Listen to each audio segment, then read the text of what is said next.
Hello and welcome, denizens of the multiverse. Welcome to Talking as Free Action. Now, my name once was the Christian Lord Triumphant. People quaked at such a name, but now, merely the Poppet. It's a lot more easy to put on a t-shirt, and I am one of the Christian Lords. We're benevolent, we're very sweet, but we love knowledge. And how do you get knowledge? Do you go to a library? Well, in this case, yes, you do. For I have scooped someone. A young, well, not so young, but younger than me, most people are. Grimnir! Hello. How are you feeling, old fellow? Confused. Good. I'm afraid, the way timings work, you seem to have been kidnapped yet again by some kind of omnipotent celestial being, not so much the god of storytelling, but god of questions. But okay. Yeah. I understand. That makes sense. Sure. The Poppet sort of leans into you. He's like, of all the people, I thought you would probably get what is going on here, but I'm just gonna at least. Yeah, well, I'm just gonna finish a little bit preamble, and then we'll get to some adventuring, okay? Sure, I guess. That's the yes ending that we love, Grimnir. Anyway, behind us in this white void, we have the Labyrinth of Lore.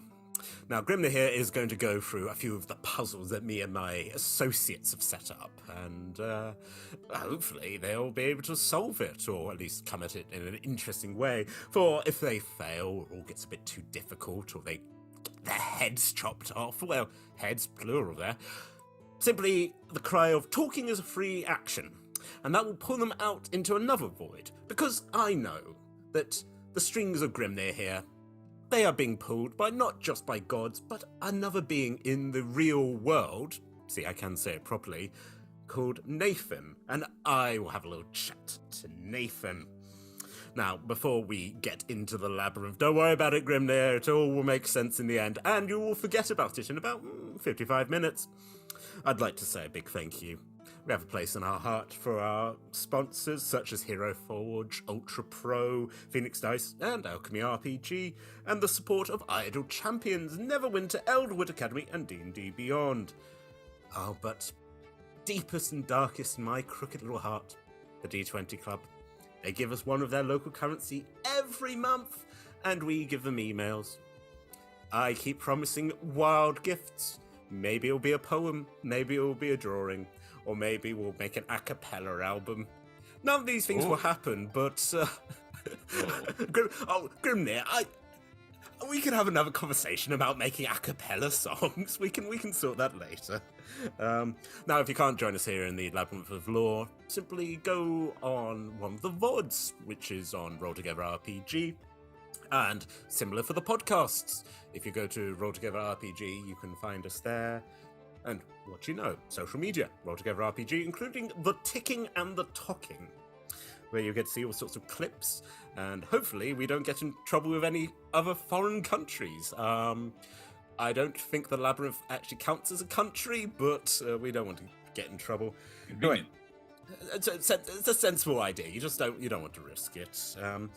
As I said, Grimnir, sorry about that, just needed to get... also realised I haven't introduced you to my good lady wife, who is currently a puppet stuck on my hand. Is this the strangest thing you've seen today? It's like the best strangest. Oh, good. Like, the other strange have been either, like, kind of lame, or boring, or just kind of, like, just weird. Yeah, I can't. But not an interest like that. At least I'd like to learn more. Yes. I mean, I can't. What's the crunk with, or boring. It does it. You seem like the sort who you want excitement. You want change. You want. That's No, I'm aware that you're currently undergoing discussions with a professional to kind of calm down those urges. Not to get too personal, but I have done things in my career as a barbarian and adventurer and lumberjack and reaver and pirate and actually temporary head of state, that I'm not that have not been congruous for long, stable relationships and self-esteem. So I'm trying to not do those things as much.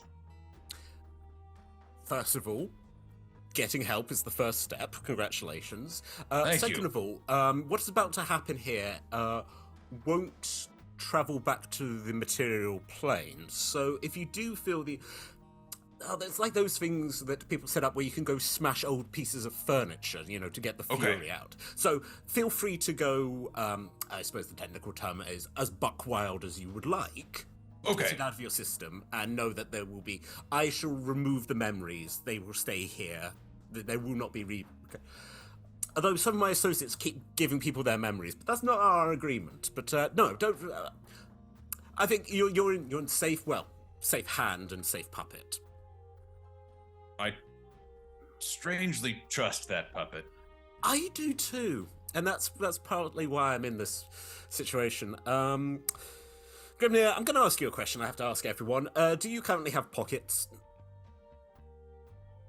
He looks down, and at the moment, I think he's wearing what he usually wears as of the last interlude, which is he is wearing a button-down gingham shirt, like full with like collar and stuff, and is wearing whatever the fantasy equivalent of khaki pants are and boat shoes, with also the largest sword that most people would have seen in normal real life.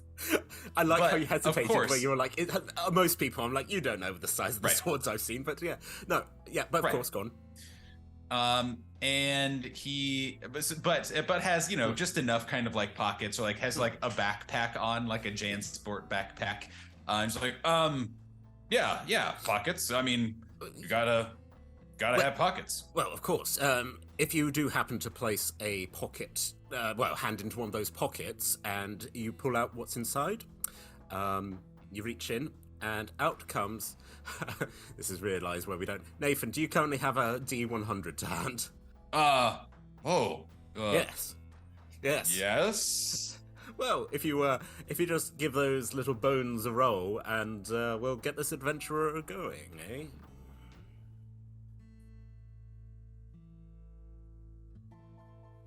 That is. Here's the question.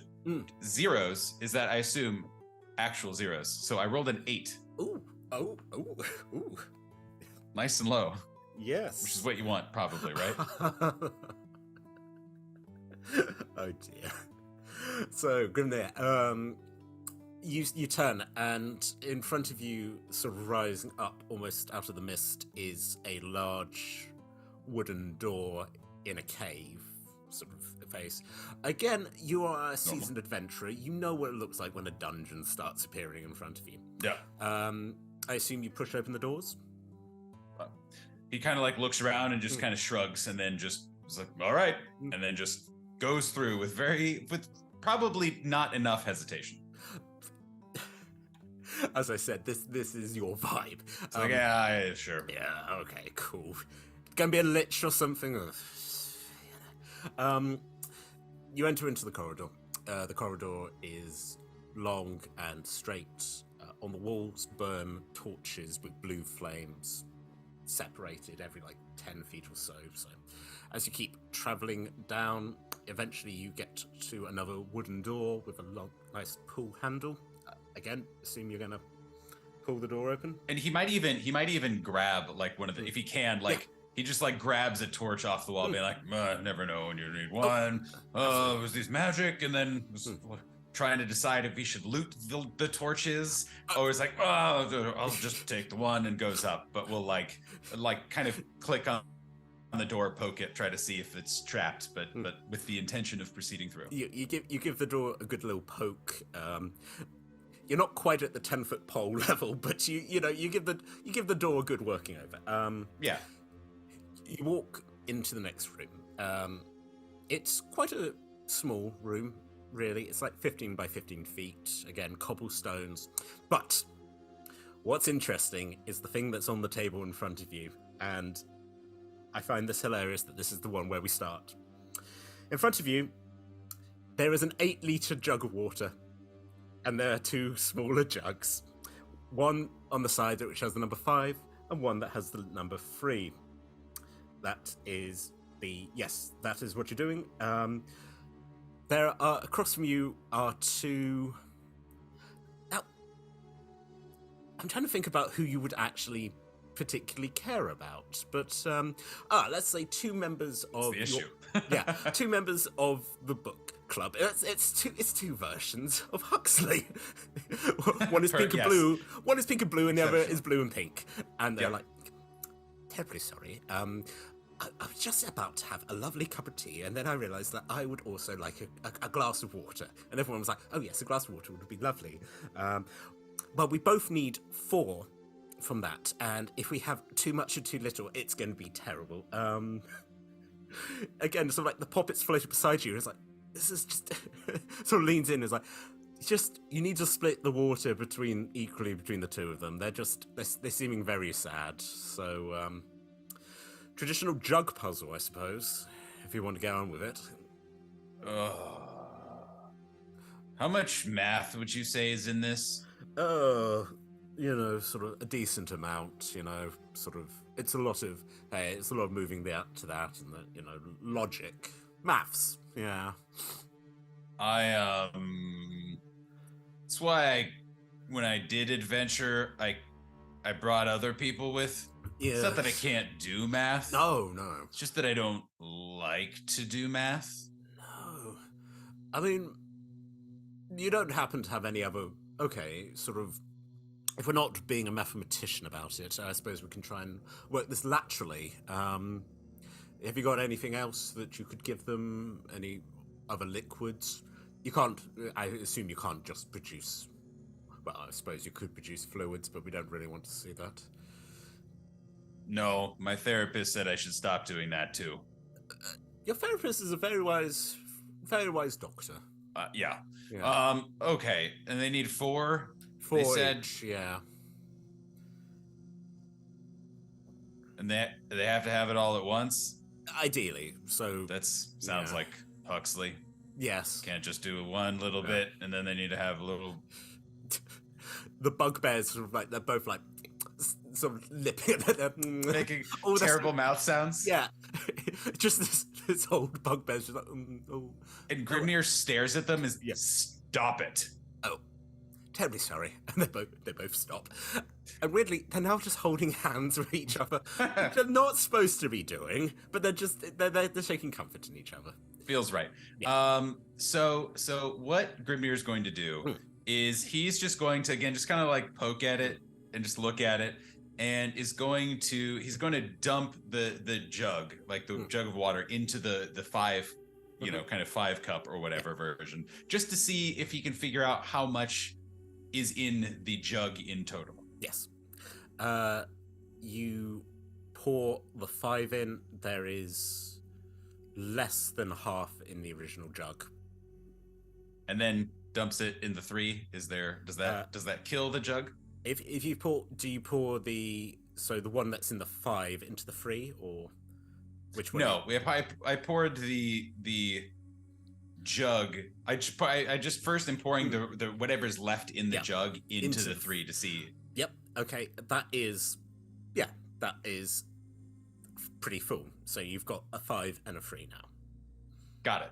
Yeah. So he is going to, let's see, what is the right sequence of events? He is going to, God, what is it? What do I have to do? I'm trying to like. Again, when you get told a riddle and you're just like, oh God, I'm gonna have to remember this, aren't I? I know. It's something along the lines, and this is taking Grimnir a while. Yeah. Where he's just like, kind of like stooped over and is just like, is pouring things into other things nonsensically. but is going to, and this is Nathan trying to visualize it correctly, but is going to, eventually fill up the five glass, and then dump that into the 3 so it measures. There's 2 cups left, and then is going to. God, do I have to just? And then. Oh God, and then.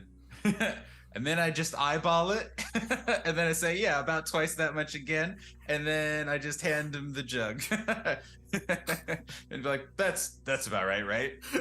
Whatever's left, that's 4, and that's kind of 4. I think this is a great thing. Yeah, you hand the jug, and that's about right. One like pink and blue Huxley drinks, and blue and pink drinks, and the one on the left suddenly goes, "Oh no, I'm drowning!" And the other one's like, "Oh no, oh, so thirsty!" And they both collapse. And it's like, and again, the Poppet's like full and like leaning on the table and going, "It's not a fun game. It's not a fun game." But it was close. You were very close, but that's not quite. Oh. Do I get XP for that? Yes. Oh, okay. I'll give you partial XP. That seems fair. Yeah. It's not quite. I'll give you 25. And again, like you sort of like slightly sort of twitch of the eye where he's like, odd that this being knows what that means, but yeah. Well, and I like the idea. And Grimnir was like, I think Grimnir was like, okay, I think I get it, but then he just lost patience.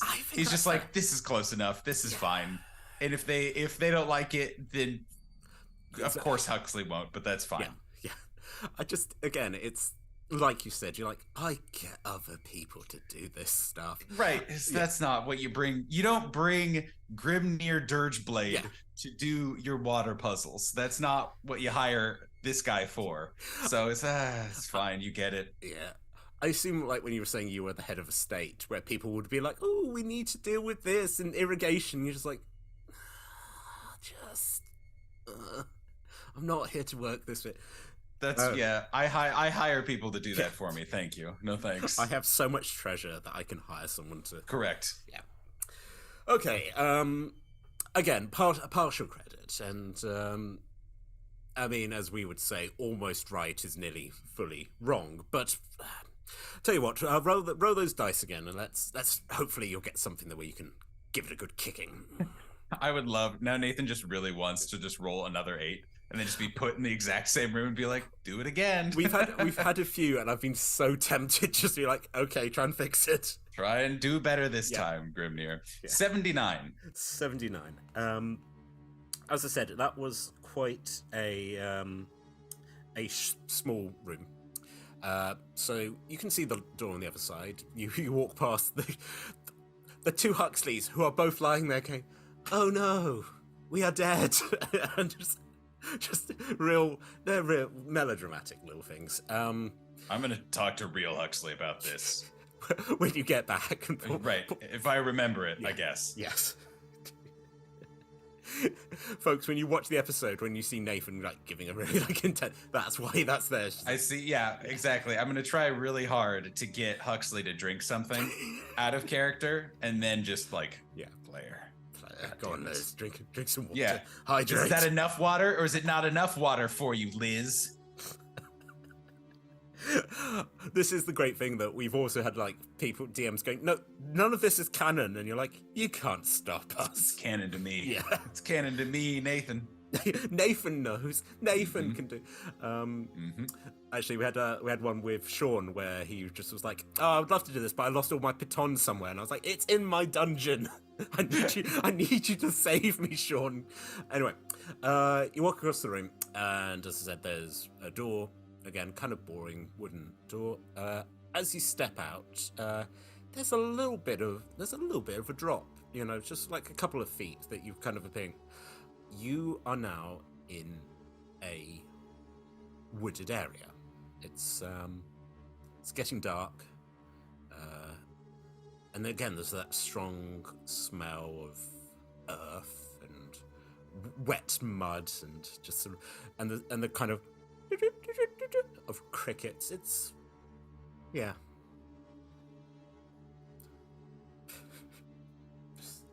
looking around.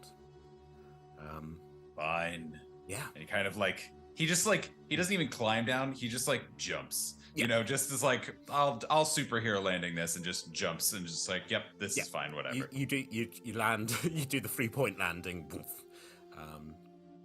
Again, looking around. What do you want to do?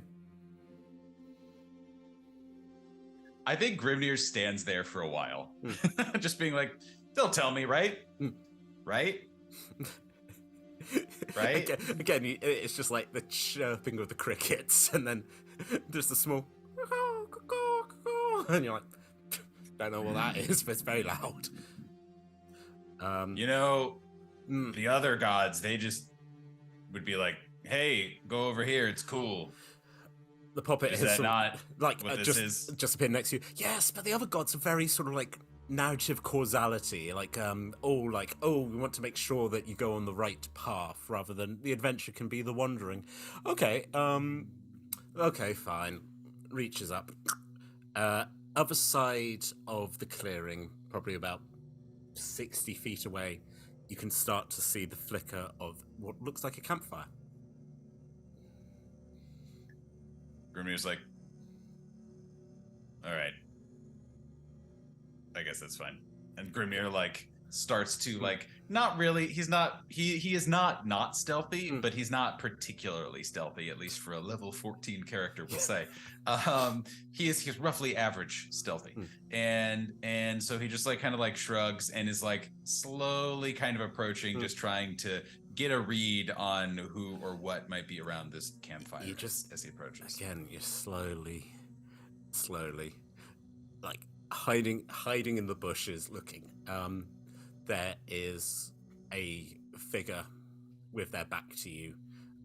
They're wearing a cloak. They're sort of sitting by the fire. Are you going to get any closer? Like Grimnir just like, again, also just kind of like stands there for a second, being just seeing like, is anything supposed to happen? But then eventually would like just call out, be like, hi.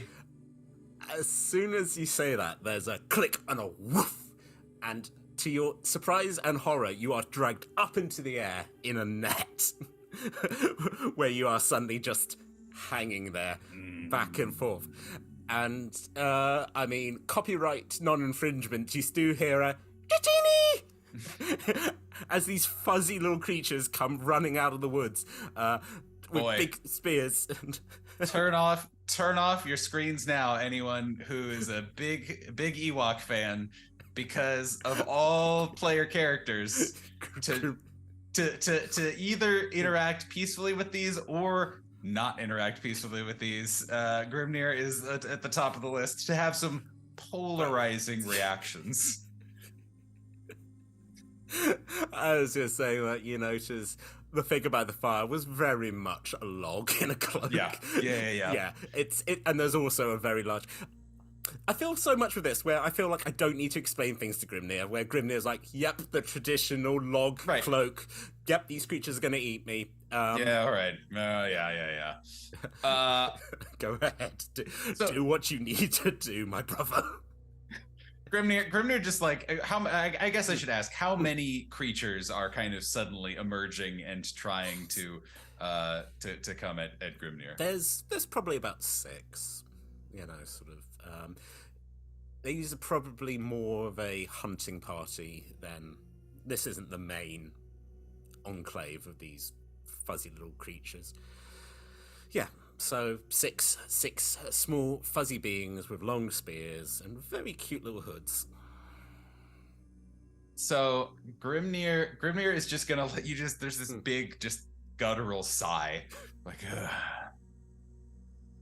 And then there's just this swirl of like giant sword wielded dexterously that just like chops him, like just swirls off the top, and he probably lands on his ass or whatever, and doesn't care so much about landing gracefully. But I'm not gonna make you roll for an attack. Yeah, he doesn't care. Yeah, he doesn't care.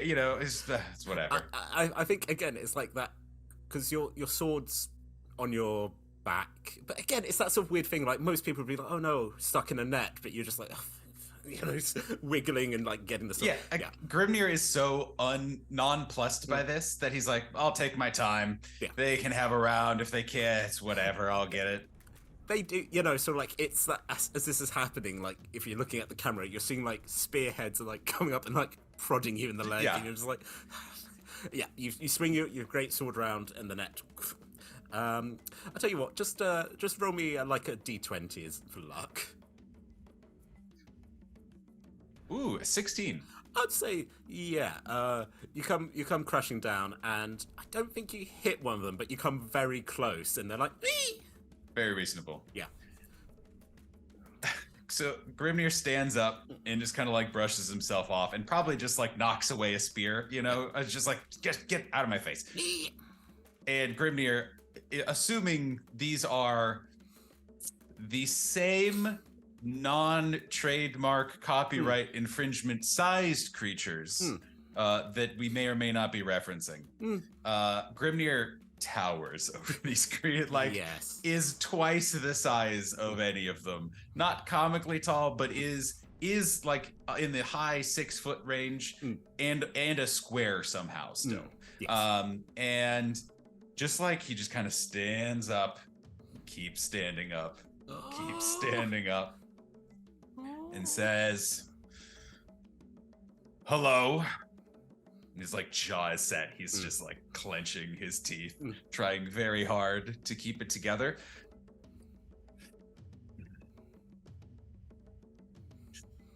Greetings.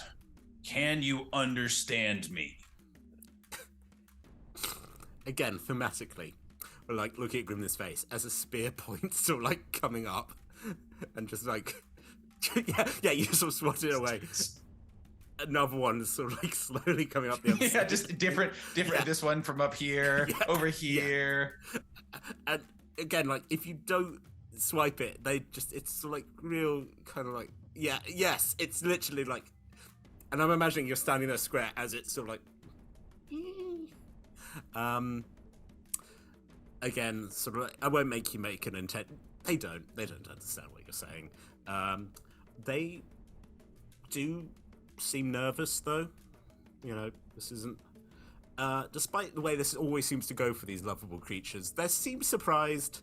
Who would have thought there would be a creature with a weapon in a net? Shocked to their core. As often happens. Yeah. So Grimnir is a conflicted individual in this moment. And he like starts to bristle, and like you can see this like little bit of like necrotic energy start to like radiate from his body, from underneath his like button down shirt, and all of that, and it's just like staring true daggers at these. If it could be mechanical daggers, it would be. And is, just kind of like vibrating with this intensity. And then he takes a breath. And this like steam comes out of his nostrils. And he says,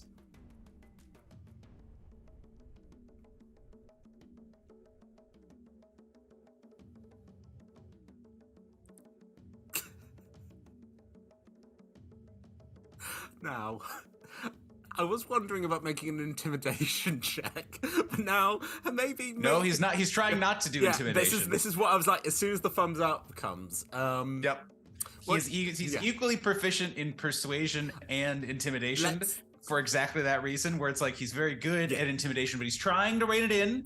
Let's, if you're happy to make a persuasion roll, with advantage, I'd say, because it's weirdly that kind of thing. Like they're intimidated, but then they're like, oh. He's being friendly, yeah. Yes, exactly. Ooh, I rolled 2 9s on 2d20. So that's a 15. 15 is good. I think... Yeah, I think that's...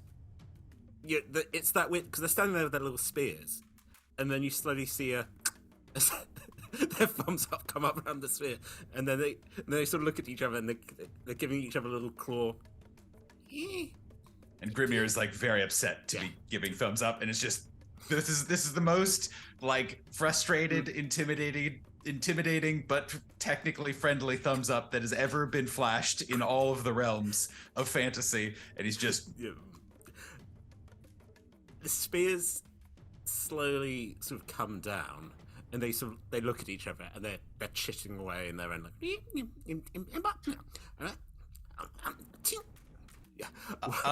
So all at this, where everyone seems to be kind of on the same page. Could is there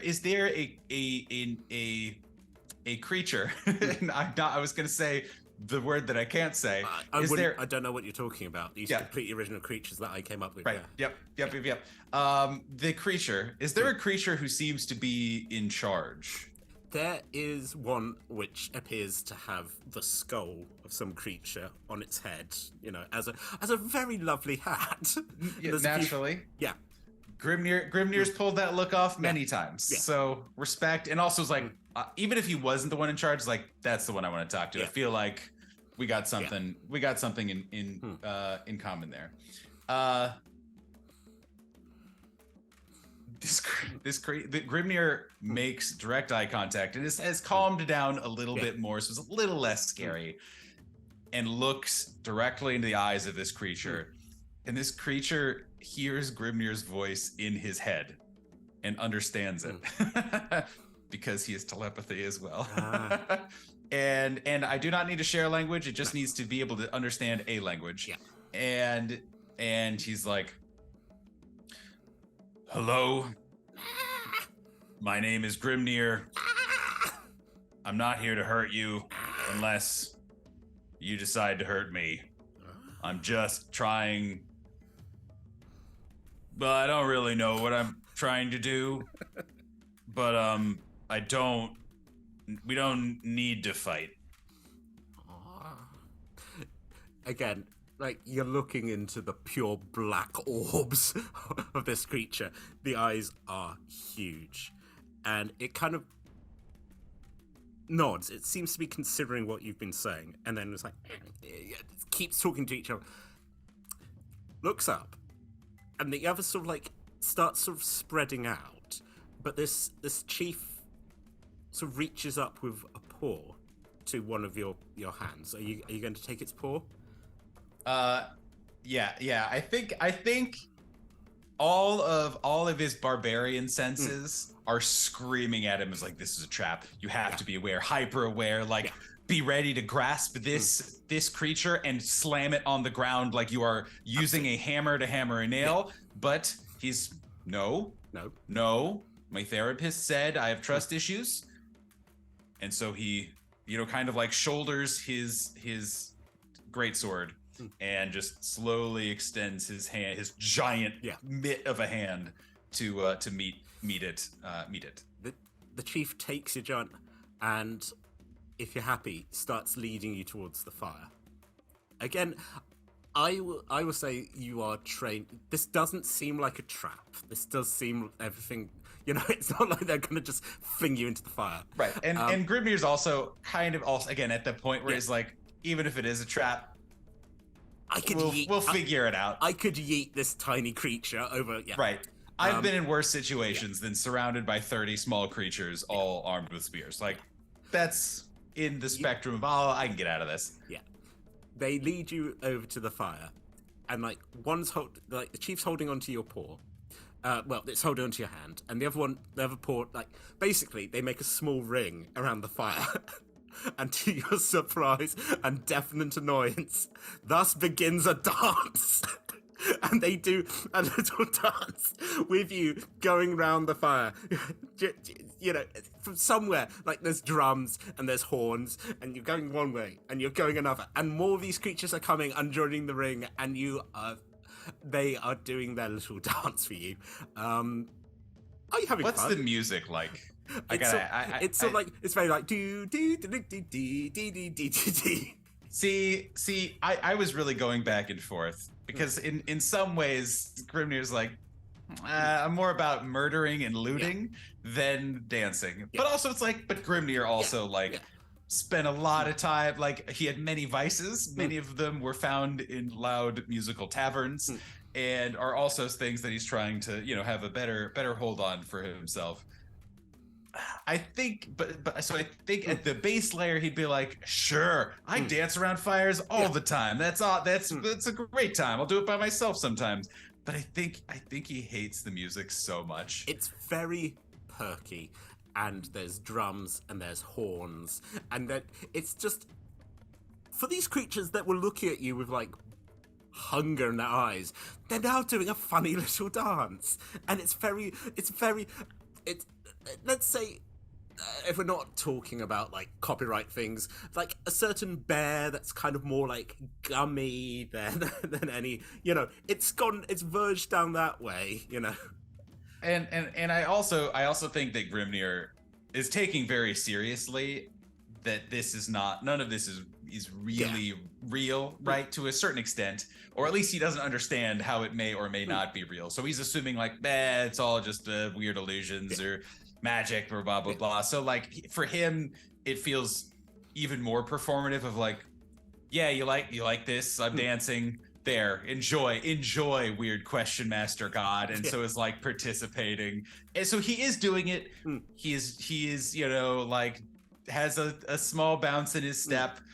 He's not using his full athletic grace, shall we say, or kind of wanton enthusiasm for dancing and debauchery, but he is nominally participating. I think if you did your full debauchery dance, these little creatures would just be flung up high into, mosh pit would break out, and it would which is great, but maybe not the vibe. Weird vibes.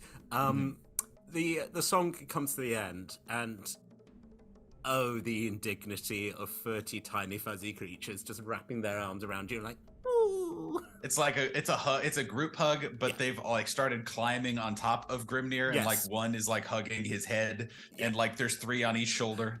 Absolutely. And sort of like little cartoon hearts are like popping out of their heads. It's yes. Yeah. And then there's the feel of 30 little kisses, and these creatures just they peel off back into the darkness. Fine. It's fine. I won't remember any of this, and I'm not telling any of the book club, even if I did. I mean, I think they would be very just as a pin. I think they would have been very very excited to see that you can shake a tail a feather, maybe get down. Maybe you could all once you finish the book club, you could go to like some form of dance hall. That seems like I've been trying to pitch karaoke night for as long as we've had the book club, and they just subject. I'm sorry. I think you should keep pushing. I mean, it's a good way. I'm trying to remember. Have you put your book into book club yet? Have you had a suggestion? Well, yes. Most of the ones that I've suggested have been self-help books. I think everyone appreciates them, but they're not really the ones that like I like to read, Well, as I said, you got the bizarreness of when the author turns up to the book club and suggests their own book. You have that. So but like Tina's book is awesome though. It's like Well, I mean, it's like it's entertaining. Well, she was both a dragon and a princess and a knight. She did have many adventures. Yes. Right. Yeah. It's cool. It's sick as hell. Yeah. But sort of yes. Maybe that's the thing. Maybe you need to find more books like that. With adventures. No,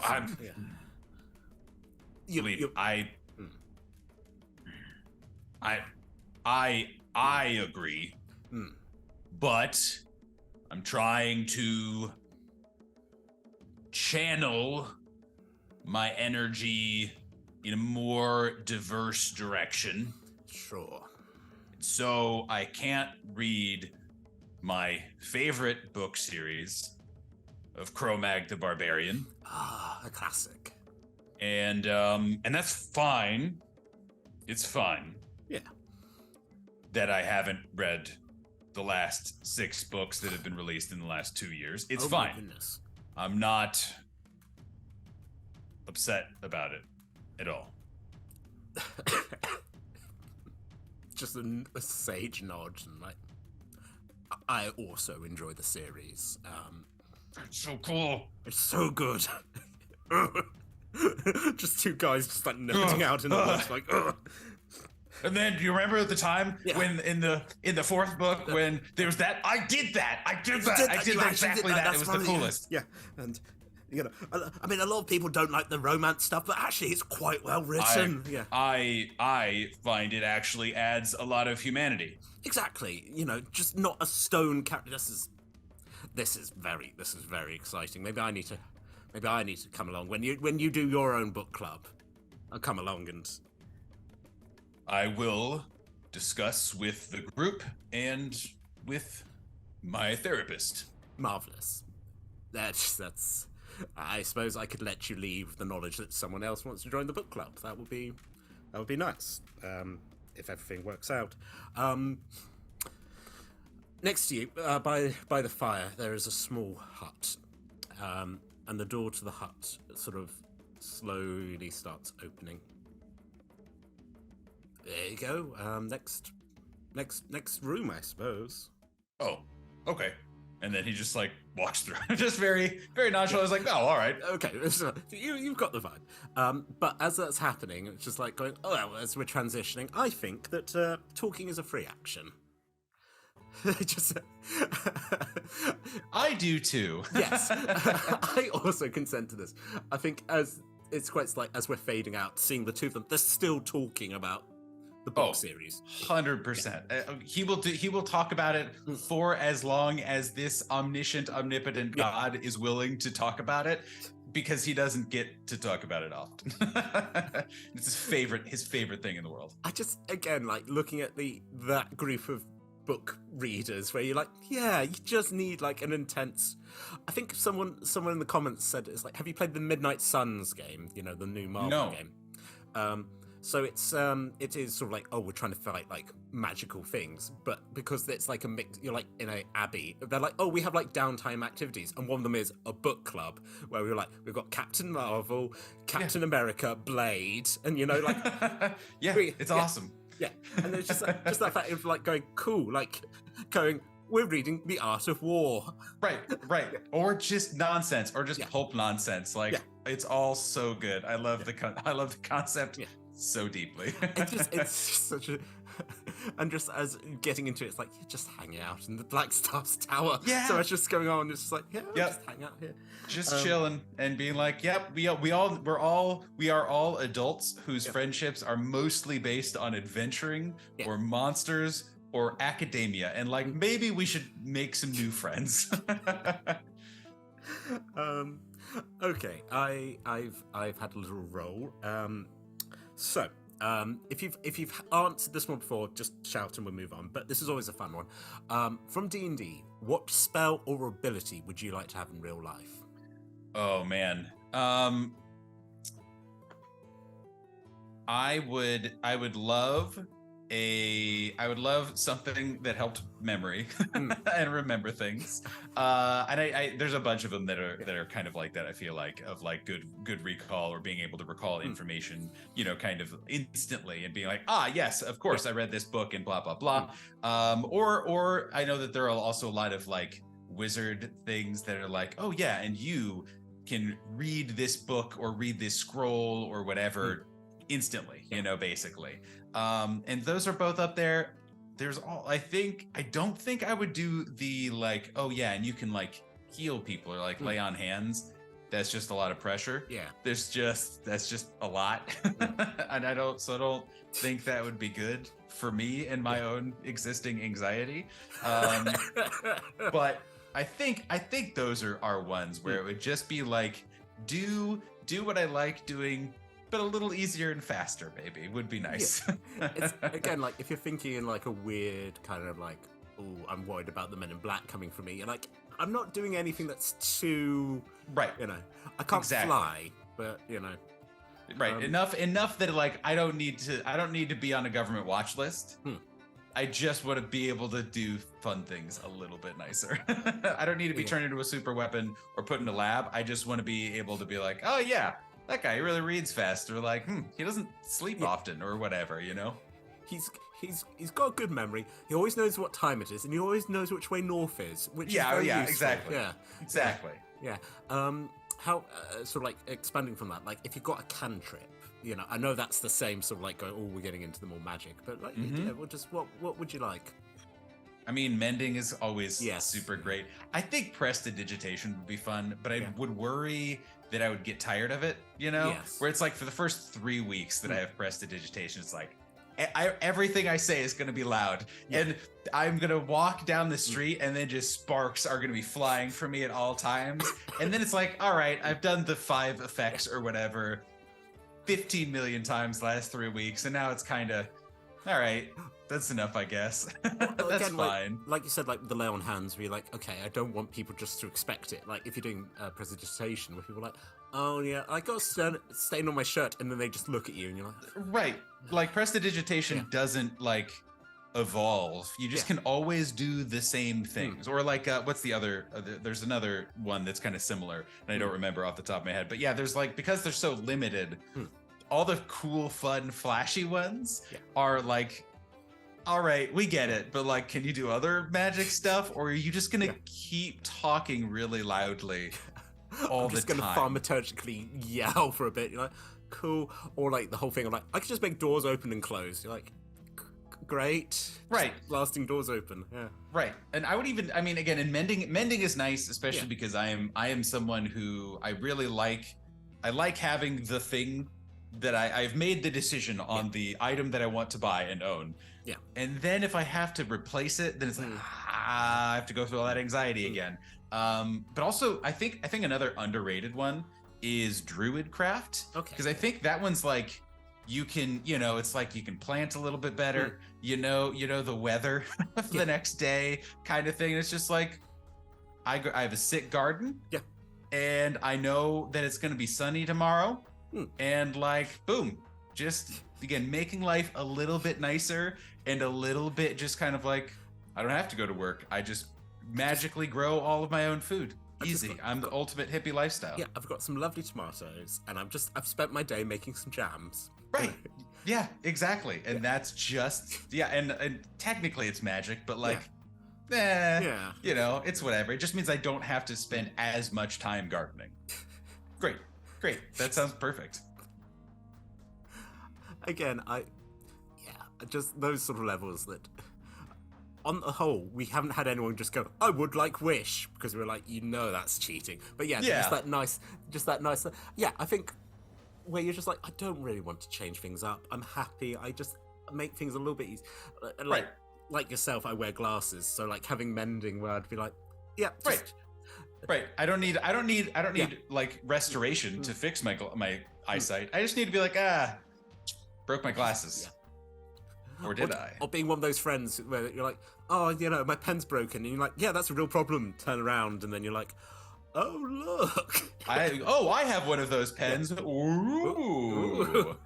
And you can still, even with mending, you can do some fun like parlor magic tricks too, of like, I ripped this card in tiny pieces. Oh, and then, it's back. And it's like, But again, very specific magic tricks, but some magic tricks. And all of my magic, Nathan's like a good magician, but like all of his magic tricks have to do with ripping things apart or breaking them, and then oops, they're not broken anymore. So whatever. But they do that thing where like, oh yeah, you know, like smashing the watch, and you're like, this is going to take a little bit longer. Yeah, right. Yeah. Let me. What are the rules and restrictions for this spell again? Actually. Oops. Just a minute of like intensity, like going, oh come on, okay, come on, please. I DM'd one shot on the stream where we were like, oh yeah, you broke a window, so I was like, yeah, you're spending the next like 20 minutes holding broken glass, going, come on, you gotta go back. Shit. Okay, damn it. Okay, fine. So that would happen to me though, for sure. Like if I had mending, I would break something and then just assume like I could fix it, and then really be like, oh, and so I would never use it again. I would always just assume I'm gonna mess this up, and I will break something that cannot be fixed with magic. And so I will forever live in fear. You're at someone's house and you accidentally break a mug and they're like, what's that? You're like, don't come in for the next minute. Right. Come on. Just please. Yeah, please. For the good of all of us, just stay in the other room. Amazing. Well, a little bit about Nathan there. We are back in the corridor.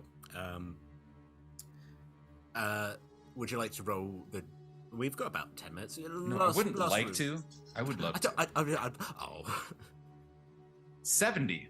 70, you say? Ooh. Oh, I think this is going to be very exciting. Eep. Yeah. Again, you're down the corridor. Blue torches. If you want to swap out the one you took earlier, you can just... Yeah, you just... yeah, just like in a video game, you're like, I've just added to it and it's relit. Yeah.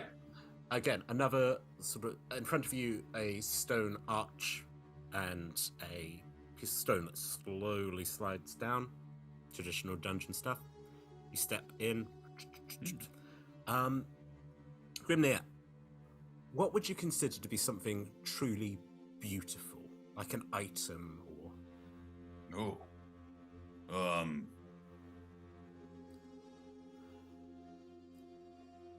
I think the prettiest thing I've ever seen is one time there was this sculpture where there's like 8 levels. It was all made of gold, and it was like these elephants were then holding a platter that there was then a turtle on top of, and on the turtle was like columns from like a thing, and then it went up, and at the very top was this like giant ruby, just giant. And it was really the first time I think I really appreciated art, you know? Mm-hmm. As you look, there's that ruby. And again, would it be better if it was on all the beautiful gold? Yeah, but that ruby's just hanging there. I like that too, though. Yeah. Do you want it? Grimnir is extremely conflicted. Yeah. In that Grimnir, much of Grimnir's personal journey has been a lot of like, Grimnir, yeah, you have more money than you can spend in your life. Like, you don't need to loot and pillage anymore. You're fine. Like, you've been adventuring for 14 levels. Yeah. You're very rich. You're fine. Yeah. But also, it's such a big, beautiful ruby. But I've wanted that particular ruby for like maybe a decade, and it has gripped his mind and is like a perfect symbol of like, yeah, but I do really want that one though. And so Grimnir would absolutely just like very casually be just like looking around the room and look up and kind of be strolling forward, checking for traps, just looking around, but like his eyes keep returning up and and very casually being like, I mean, I know it's not real, but like I do want to at least hold it a little bit. I mean, what would it hurt just to hold it? Right, exactly. And as you're slowly reaching out, again, you've been looking around, but you sort of realize that it's almost like it's the reflection of the thing. It's almost like it's reflected in an eye.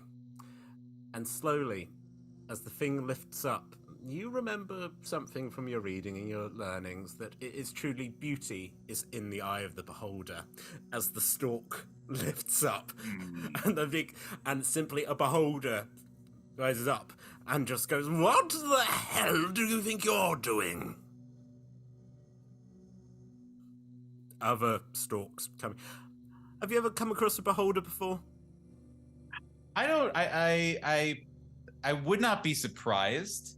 I think it is all. Nathan, am operating under the assumption that Grimnir is at least familiar or has killed most classic D&D monsters over the course of his career, either solo, but part of various adventuring parties or whatever. So I don't know if he's even battled one, but he's like probably been in the lair of one, or like, oh yeah, no, my friend told me about the time that he went in, and well, he's like mostly turned to stone now. So like, ugh.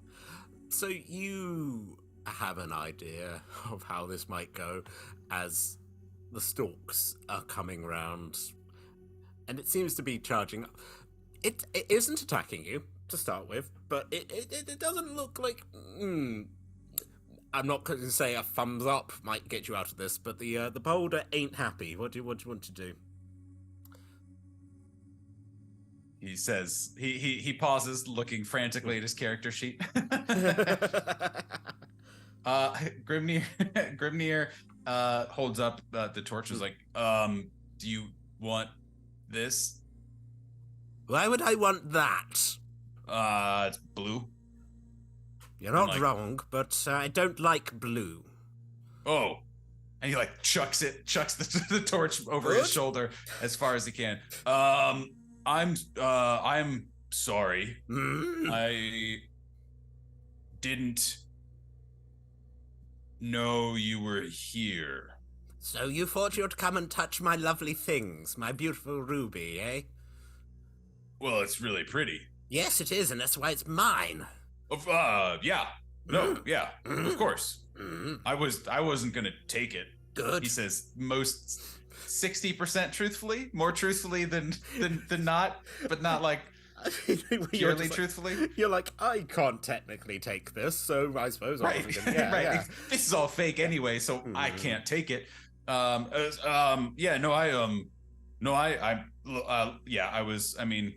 I did want to touch it because it's really cool. Like, right? That's why you have it. Yes. You must be pretty cool, probably, right? Oh, look at you. You do know the vanity of a... Yes, I am rather cool. I do have many... Blinking. Have you brought me a gift?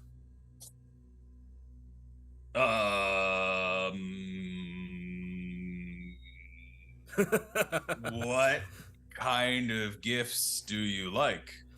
Beautiful things, wondrous things to impress.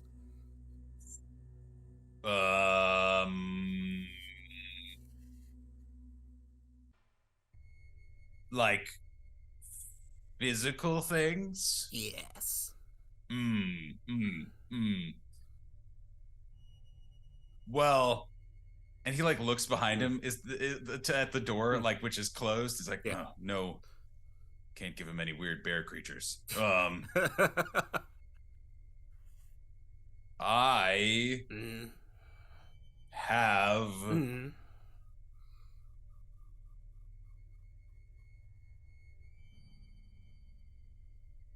no, not really. I have the sword, but that's like my sword. Boom. Are you a hero?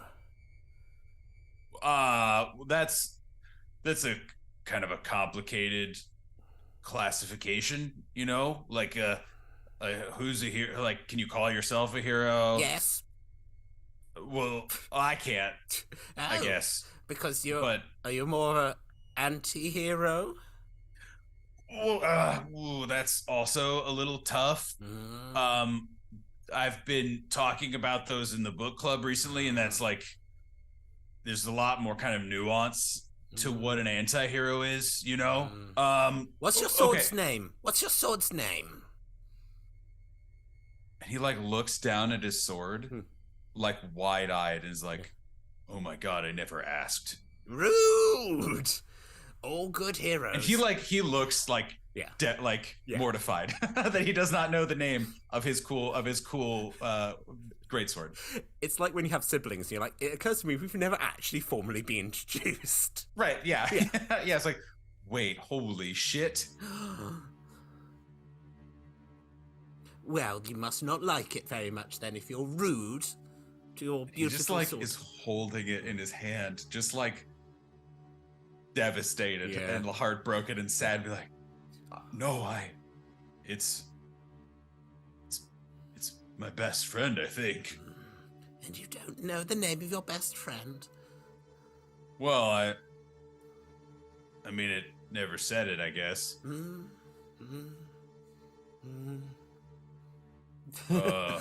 Just this big eye thing's like, just, oh, the secondhand embarrassment. Just he tries to psionically link with his sword and be like, do you have a name?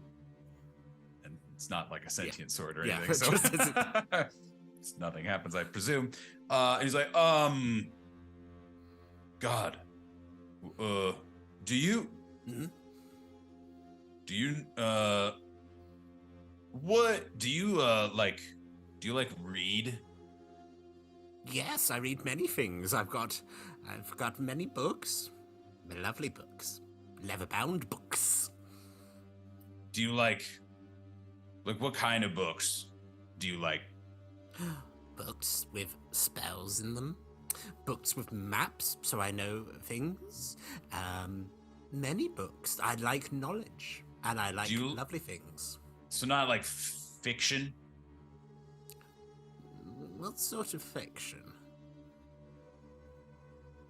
And like he's like trying really hard to come up with a better answer. He's like, do you read any Krogmar the Barbarian?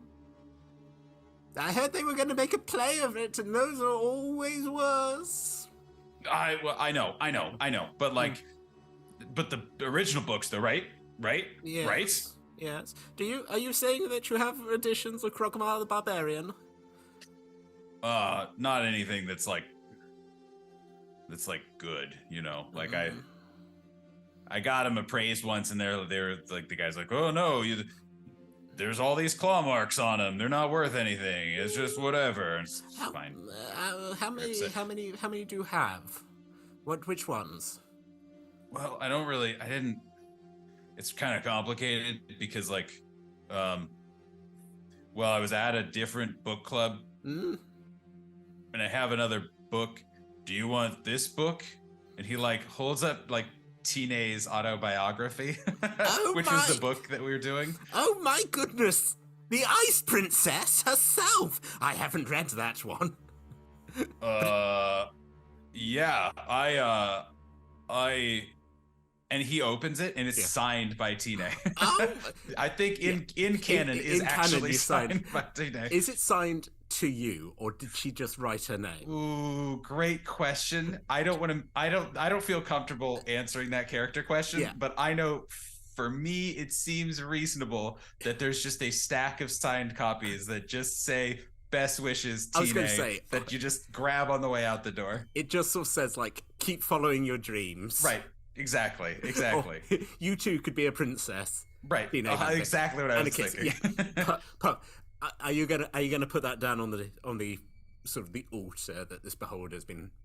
He's like, and like as soon as he's like realizes that the beholder's at all interested in this, he's like, yeah, I mean, I could part with this. In exchange for your life, Oh, go on.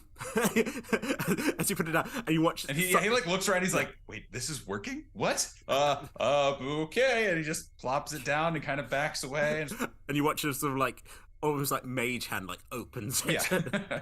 It's like, do I need to open this book for them? Do they have someone to turn the pages with their no hands? Okay, that makes sense. That makes sense.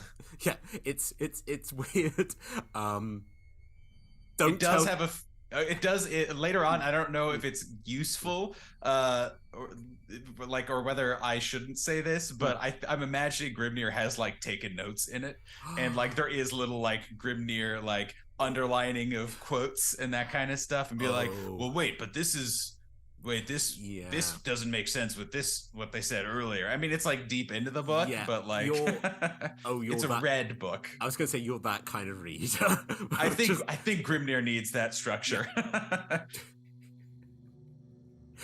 It's like keeps mentioning other knight who isn't important, but keeps mentioning her. Right, it's like, I need to ask Tine about who this was. Or like, wait, is this a pen name? Like, is this actually, because this reminds me a lot of this person, and I know that they said at the beginning all the names were changed to protect, but also not all the names, but like, so I gotta ask.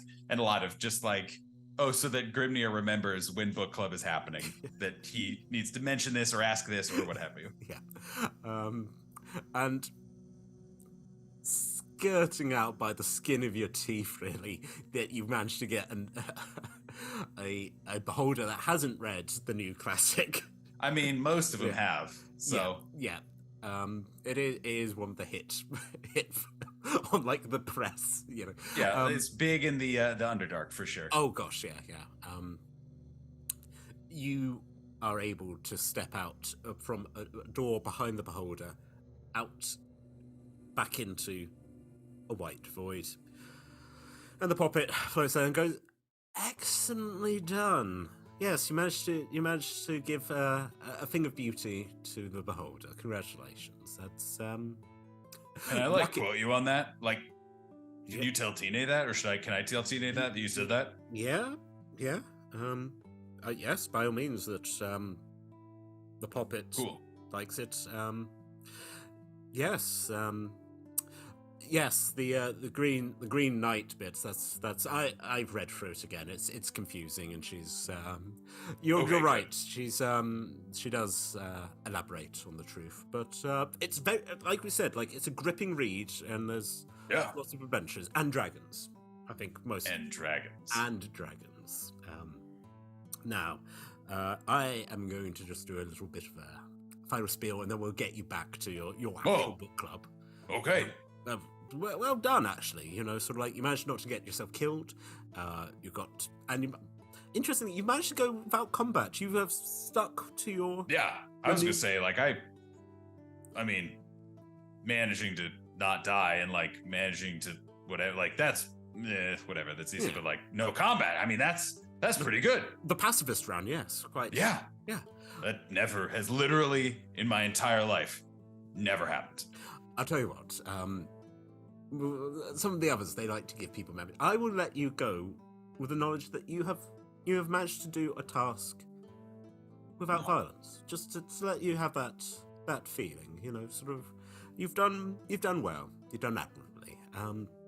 Just got a quick looks over to the left. Thank you very much, everyone, for joining us for Talking is a Free Action. If you have enjoyed it, you'll find us here every Friday, 6 to 7 BST, or maybe it will be Talk Together, where one of us will be talking to people and not making them go through puzzle dungeons. And wait, that was an option? Oh yes, no, we could have just had a chat and a lovely cup of tea, but I assume you've had enough cinnamon buns and cold chips to keep you going. You got to do a dance with some little bear things. Okay, just keep going. Keep going. Anyway, bring me back. We'll do Grimnir. Yes, so Mondays to Tuesdays you can find the documentaries we have, including Adventures of Grimnir here. That will be on Mondays. And Tuesdays we are repeating some of our classic adventures. I think we're still Sea of Swords Forsaken. That's 12 episodes, but do enjoy. If you have enjoyed it, you can find us at twitch.tv/RollTogetherRPG. You can find the VODs there. And then we shortly are back on the YouTube, so you can catch up. Or you can find us on the podcast apps. A big thank you to the D20 Club on Patreon. We couldn't do this without you. One of your local currency. You're good. You're great. Double thumbs up. Well, one panda thumbs up. But which counts for double, I think. Which does. Before we go, just going to... Nathan, anything you'd like to plug before we push you through a portal? There we go. Sorry, I kept clicking the mute button, and the mute button's like, are you sure? Yeah, are you sure? You could be Hi, everyone. I've been Nathan. So lovely once again to be here. I am on several Roll Together things, including obviously being Grimnir in some places and in doing some things. But also I am the GM for the Reckless Attack podcast at 5e Actual Play. We release episodes every Tuesday, including most recently an April Fool's episode, where it is I'll just use the words vampire musical. And you can do with that as you will. But otherwise, we are a story of horror and mystery and good people trying really, really hard to make things a little bit better for the world around them. So you can learn about us, Reckless_Attack at Twitter or recklesstalk.com. We also do our own interview show, Reckless A Talk, which we release every couple weeks. But that is me. Delightful. Kobold mods, put it in the chat. You're doing great. Anyway, Grimnir, you feel the knowledge that you managed to complete something without violence, which will keep you going. You also have the feeling that you want to talk to Tine about the book and some of the inconsistencies. But a portal starts appearing behind you, and you feel not weak gust of wind like pushing you back, so you fall back into your own body. But as you do, and the portal starts closing, the labyrinth of lore behind you, the letters above the door start slowly twisting and changing. No longer weird runes, but simply written, those most encouraging of words. Always stay classy at the table. And with that, the portal shuts.